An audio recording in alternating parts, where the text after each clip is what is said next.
গ্রামে ঘুরতে গিয়ে আমি একটা মেয়েকে দেখে ক্রাশ খাই। তারপরে জানতে পেলাম সেই মেয়েটা আমার খালাতো বোন।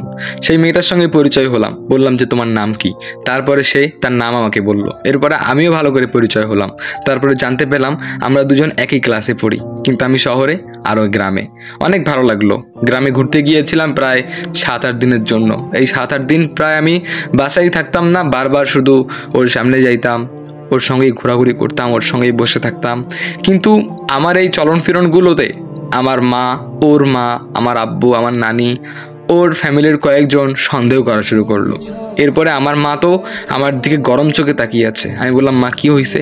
তখন আমার মা বলল, তোর কিন্তু ভাবসাব ভালো লাগতেছে না, এগুলো কিন্তু ভালো না। তারপরে আমার নানি আমাকে বলল, ওই মেয়ের থেকে দূরে দূরে থাকবি। জানি না এদের প্রবলেমটা কি, তবে আমার মনে হয় প্রবলেমটা ছিল একটাই, তখন আমাদের বয়সটা অনেক কম ছিল। যাই হোক, ঘোরাঘুরির পরে প্রিয় মানুষটাকে বললাম, তোমার নাম্বারটা দাও। তারপরে সে তার নাম্বারটা দিল। তারপরে সে আমাকে বলল, আমাকে কিন্তু হুট করে কল দিবে না। আমি বললাম ঠিক আছে। তারপরে শহরে গেলাম। 2-3 দিন আমি কল দিইনি, আর সেও আমাকে কোনো কল দেয়নি বা SMS-ও করেনি। তারপরে হঠাৎ করে একদিন দেখলাম সে SMS দিছে।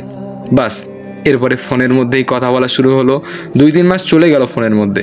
তারপরে হঠাৎ করে আমি একদিন ফোনটা রেখে স্কুলে চলে যাই, আর সে ফোন দিয়ে দেয়।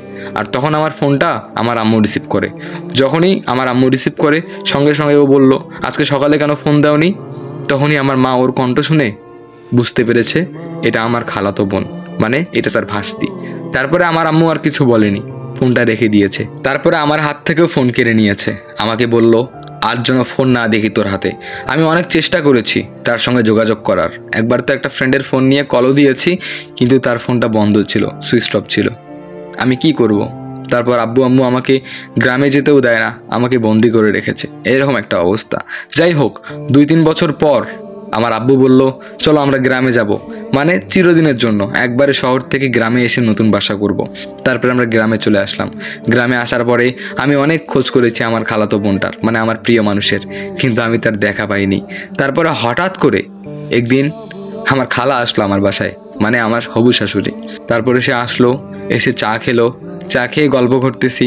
আমি কথায় কথায় কিছু বলতে পারিনি ওই বিষয়ে, কারণ এরা সবাই জানাজানি হয়ে গিয়েছিল। যাই হোক, এরপরে আমি পিছনে গেলাম। পিছনে গিয়ে আমি আমার মতো সিগারেট খাচ্ছি চুপ করে।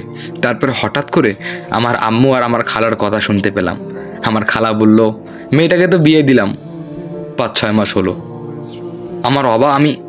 আমি অবাক হয়ে গেলাম, বিয়ে হয়ে গেছে আমার প্রিয় মানুষের। তারপরে আমি ভালো করে জিজ্ঞাসা করলাম, খালা ওর কি বিয়ে হয়েছে? তখন খালা বললো, হ্যাঁ ওর তো বিয়ে হয়েছে, রিলেশন করছিল আরেকটা ছেলের সাথে। তারপরে তাড়াহুড়ো করে বিয়ে দিয়ে দিছি, যদি কেউ জানতো ক্যামেরাটা বদনাম হবে না বাবা, সেই জন্য তাড়াহুড়ো করে বিয়ে দিছি। আমি বললাম, ও রিলেশন করতো আরেকজনের সাথে?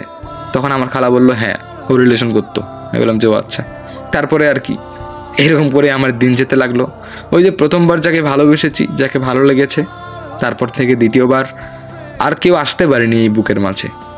ওই যে বলা হয় একতরফা ভালোবাসা, তবে এটা একতরফা ভালোবাসাও না, সেও ভালোবেসেছিল, কিন্তু মাঝপথে অন্যের হাত ধরে চলে গিয়েছে। আমারটা একতরফা ভালোবাসাই রয়ে গেল। হয়তো আমি সারা জীবন তার জন্যই অপেক্ষা করে যাব। সে ভালো থাকুক। আপনার জীবনের গল্পটা কি জানতে পারি?